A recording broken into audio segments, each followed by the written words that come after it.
Kog'Maw back in the day actually is not going to seem too different, because this champion's more major rework actually isn't on the live version of League of Legends.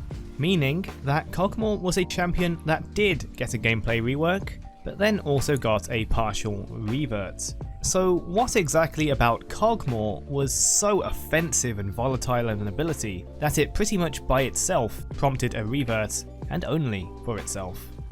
It was an idea, a change that created such a scary boss fight of a Kog'Maw that would have teams finally working together to try and tackle it late game, many times in vain. But there's another place with some wonderfully new and exciting boss fights, and that's the sponsor of this video, Raid Shadow Legends. Available on both mobile and PC, Raid Shadow Legends is a game with global PvP, massive PvE boss fights, and absolutely millions of champion combinations that you can think up. Use the QR code on screen now, or my link in the description down below to download Raid to your mobile or PC. Those champion combos might be exciting, but what you're going to use them against is even more so. A humongous array of bosses are available to battle in Raid, such as this guy. It's a dragon. Yeah, I know. Very unique. But that is the Hellraiser, the dragon from Raid's opening cutscene. Once upon a time, Hellraiser was a sort of demon, a favourite pet of Seraph's. But after being left behind in the mortal world after a failed invasion, the 6 kings of Frostheim hired a dwarf-trained blacksmith to deal with this desolate dragon. She forged unbreakable chains that bound not only the dragon's body, but imprisoned souls as well. Hellraiser cannot be killed, as that would merely return it to Seraph's realm. But unfortunately, Hellraiser's prison is also where a ton of treasures lie, so you're gonna need to slay a dragon if you want that sweet loot. To defeat Hellraiser, mind its debuffs and dragon breath. Every few turns, it has an attack where part of its health bar will turn purple. Do enough damage to remove this purple chunk of health, and you'll cancel the oncoming attack. Fail, and the very next turn, Hellraiser will do tons of damage and stun your whole team. As well as that, you can expect Hellraiser to decrease your party's attack and apply poison debuffs. You're going to need champions that can clear debuffs and maybe try and shield the breath attack, otherwise take some high damage champions to break through that purple chunk of health. And Hellraiser is a very big dragon with a very big HP pool, so HP burn and poison debuffs are a good idea to try and use as well. Myself, I used my best champions and saved my powerful cooldowns for when Hellraiser rears up with that purple health bar. I got a bit lucky, but a lot of healing and reviving helped me reach the finish line. Not only that, but this month there's 5 new badass champions coming out, and they're overhauling the champion vault, with many smaller updates on the way as well. Raid is also running tons of Summer Splash events for the whole month, where you can get some incredible skins for everyone's favourite dwarf, Trunda. So what are you waiting for? Get on, download, and play Raid Shadow Legends with my link in the description or by using the QR code on screen. And get a free starter pack worth almost $30, featuring a free champion, Tyrell, and also this cool loot. You'll find these rewards right up here in your inbox, but only for the next 30 days. Thank you, Raid Shadow Legends, for sponsoring this video. But before we talk about the reworked and reverted Kog'Maw, we do have to get our bearings right and go straight back to the original release of Kog'Maw, all the way back in June 2010, patch 1.0094, season 1, where things are very familiar but a little bit odd, at least for a little while. Kog'Maw released as an AD carry with only AP ratios and a range of 500, lower than any other AD carry. And actually, back on release day, he only had 450 range, actually. This was because of one of Kog'Maw's key defining abilities. But first, Kog'Maw's passive was and still is Icathian Surprise, which causes Kog'Maw upon death to have free movement for 4 seconds before exploding to deal magic damage to surrounding enemies. Keen eyes and attentive ears may have noticed something strange already, but it will get much weirder now with Kog'Maw's Q, which was Bio-Arcane Barrage, granting Kog'Maw's basic attacks extra range and causing them to deal a percentage of the target's maximum health as magic damage. Kog'Maw's W was Void Ooze, which launched a trail of ooze as a linear skill shot, dealing damage to all enemies it passed through, and slowed enemies who stood on the trail.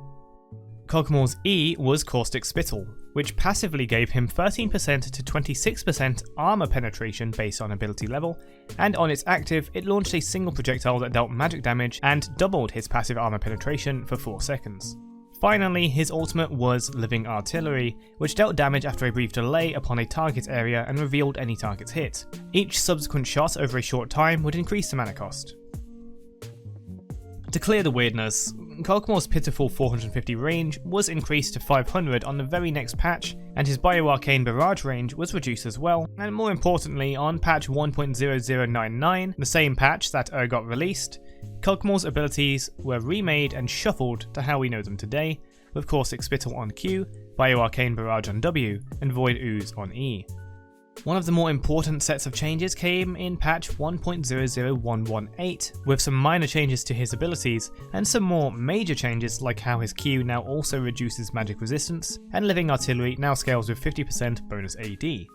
As Kog'Maw was here and would continue to be, his main playstyles consisted of either ramping up attack speed with items and runes, or going for AP builds that worked mostly off of stacking mana like Tear of the Goddess, mana regeneration items like a Fiend's Unholy Grail, magic penetration like Haunting Guise, and useful AP items like Rile's Crystal Scepter in order to not only burst enemies who get too close with E and Q and even some AP assisted W hits, but mostly in order to snipe and chain together hits with Kog'Maw's Living Artillery.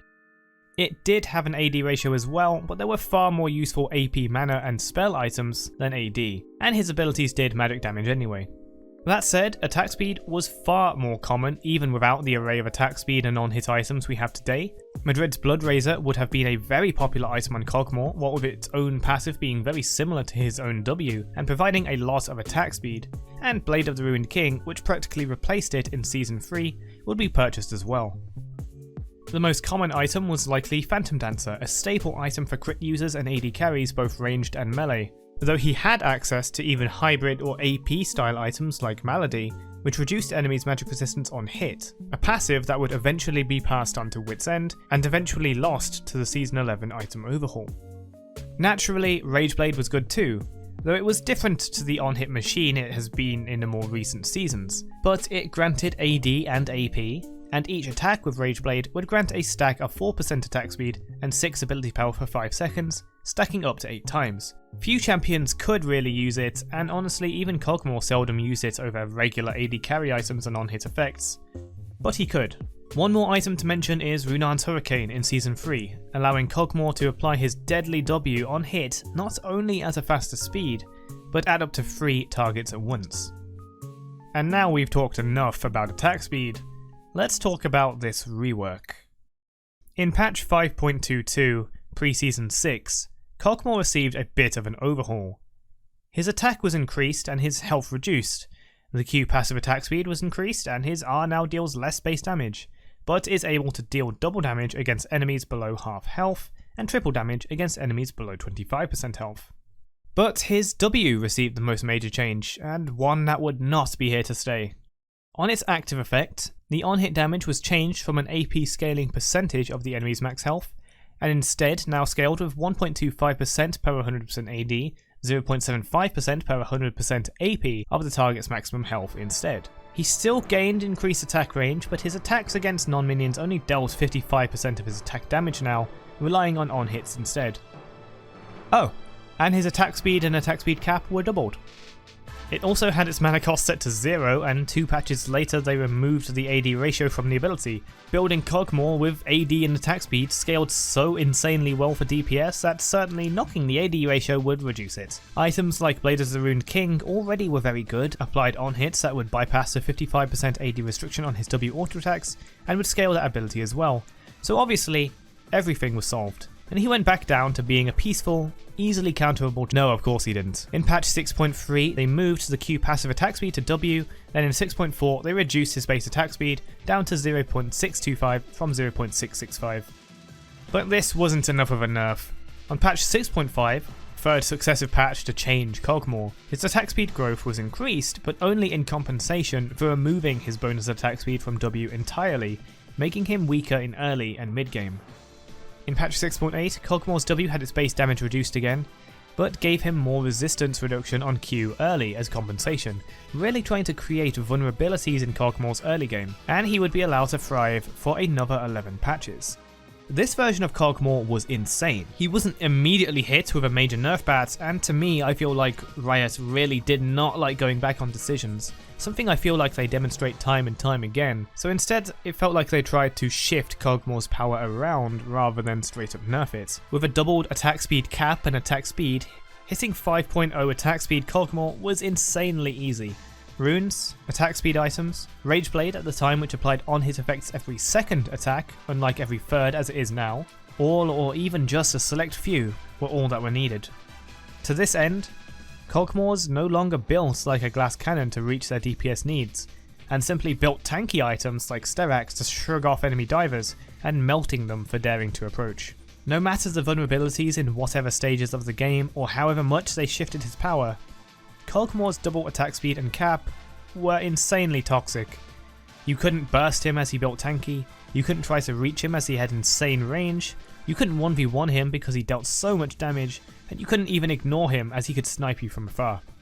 And Riot decided to revert a rework on patch 6.19. His Q regained his attack speed passive, and Bio-Arcane Barrage returned to a max health on hit, scaling with AP, with increased range. Kog'Maw's W was already a menacingly powerful ability, and it alone deemed him worthy of the class Hyper Carry. But Kog'Maw didn't leave with nothing, as his R was never reverted.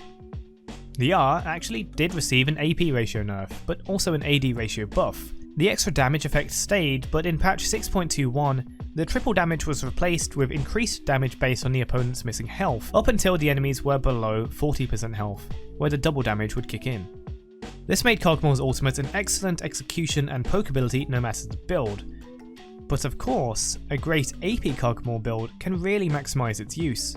Nowadays, items like Tear, Liandry's and Demonic Embrace can make AP Kog'Maw a horrific sniper for poking and executing. We've spent the vast majority of this video talking about AD Kog'Maw as that was the focus of his rework, but if you like the sound of AP Kog'Maw, I'd suggest taking a look at the AP Kog'Maw build from Aqua Dragon 33, focusing on the most effective ways to use and scale Kog'Maw's ultimate, keeping your mana high, and surviving so you can scale.